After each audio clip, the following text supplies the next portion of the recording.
making headlines on Capital TV.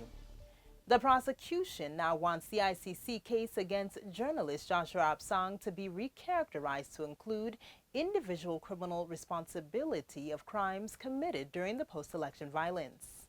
The prosecution has requested the trial chamber to notify Sang that he could be found guilty of soliciting and abetting the crimes.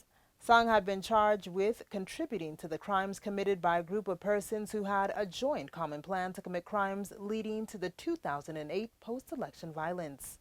The prosecution now says it is convinced that there is sufficient evidence to find him guilty of inducing and aiding the commission of the crimes. Parties in the case are expected to give their views regarding the latest application seeking to change the case midway the trial stage. The Teacher Service Commission has initiated disciplinary action against 5,000 head teachers for failing to adhere to the Code of Regulations for Teachers. According to a statement from the teacher's employer, the 5,000 have been issued with show-cause notices for failing to ensure, despite stoppage of schoolwork, the welfare of learners was addressed.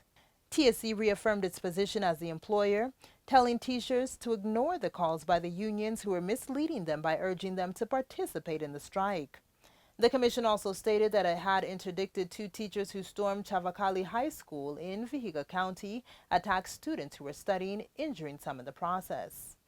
More than 3/4 of Kenyans approved President Uhuru Kenyatta's performance over the last 3 months, according to a new survey by Ipsos.